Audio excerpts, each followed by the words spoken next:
Olá a todos, a gente vai mostrar aqui mais uma aplicação na endoscopia da coluna lombar, que é no caso das hérnias de disco torácicas, né?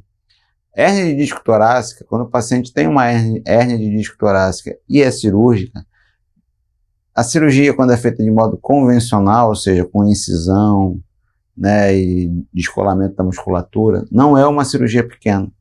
Mas em determinados casos, é possível transformar essa cirurgia de hérnia de disco torácica, que é grande, em uma cirurgia menor, menos agressiva, com menor risco para o paciente, né?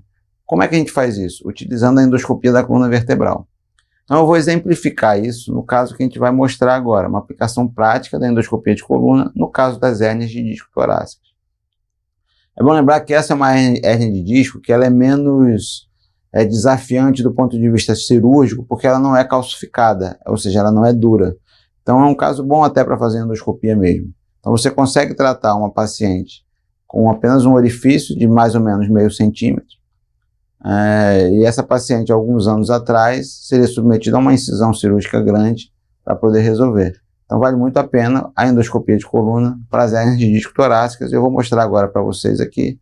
Vou pedir para fechar comigo na câmera 2, então para eu apresentar o caso clínico. Então é uma paciente do sexo feminino, de uma certa idade, 75 anos. Então, mais uma vez, a paciente de 75 anos é uma paciente idosa, né? E nesse caso, quanto menor a cirurgia, melhor para ela. Então a gente vai voltar aqui na câmera 2. É uma paciente de 88 quilos, com 1,57, ou seja, ela tem o peso aumentado, tinha realizado fisioterapia, vários medicamentos, mas não apresentou melhora. Então, mais uma vez aqui explicando, para as pessoas entenderem, qualquer tipo de patologia na coluna é muito importante a gente tentar o tratamento conservador antes. E quando a gente tenta o tratamento conservador, mais especificamente tratamento fisioterápico, alguns medicamentos, o objetivo não é que aquela pessoa conviva com a dor. O objetivo é que ela melhore com a dor mesmo. E a cirurgia melhore da dor. E a cirurgia vai ser reservada para os pacientes que não responderem ao tratamento conservador, né, com fisioterapia e alguns medicamentos. Então, mais uma vez aqui voltando apresentando o caso clínico, feminina, 75 anos, obesa, uma dor radicular à direita, é uma hérnia de disco torácica, então ela tem uma dor radicular à direita, aqui na região do tórax, e mais importante, a escala de incapacidade dela, que é o Overstreet, né, que é o ODI, ele é de 70. O que isso quer dizer?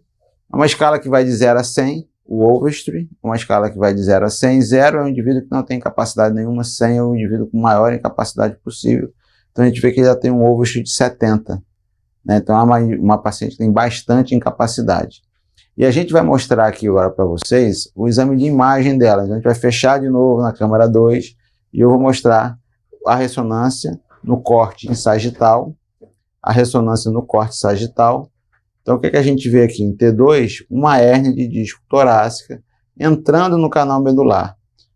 Sim, ela está encostando na medula, mas esse não é o maior problema da paciente, porque o maior problema da paciente é a dor. Então, a gente vê a hérnia aqui no corte sagital, e quando a gente vê no corte axial, a gente vê o fragmento discal aqui, ó. Então, ele está comprimindo a raiz que está saindo pelo forame neural direito em direção à região do hemitórax. Então, a gente, tendo em vista que foi uma paciente que não respondeu ao tratamento conservador, tendo em vista que é uma paciente com bastante incapacidade, e tendo em vista de que a história clínica da doente era compatível com esse exame de imagem, que na verdade é o princípio mais importante da cirurgia endoscópica, o target, o alvo. Então, quando a gente correlaciona a história, o exame físico e o exame de imagem, a gente sabe exatamente o que a gente quer abordar, a gente tem o nosso alvo. Aquele exame de imagem explica o exame físico e a história da paciente. A gente, nesse caso aqui, propôs o tratamento endoscópico.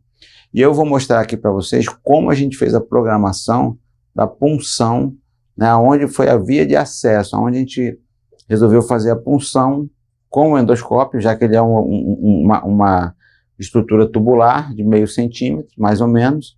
Então a gente tem que saber exatamente onde a gente vai puncionar na pele da paciente, onde a gente vai introduzir aquele endoscópio na pele da paciente. Então como é que a gente fez isso aqui na câmera 2? A gente volta Então aqui a gente fez as medidas, a hérnia está aqui, está encoberta por essa medida, mas a hérnia está aqui. Então a gente tem que saber exatamente a distância da linha média que a gente vai querer para fazer a punção. Então a gente marca a linha média do paciente, vê a angulação que a gente quer, que é essa linha em verde, a pele da paciente está aqui, e a gente vê a distância da pele da paciente até o ponto onde essa angulação sai da pele. Na verdade aqui foi de 6,43 centímetros, que a gente achou o ponto ideal de punção. Essa paciente foi submetida à cirurgia endoscópica, eu vou mostrar aqui para vocês, e o resultado foi muito fantástico mesmo, ela melhorou muito.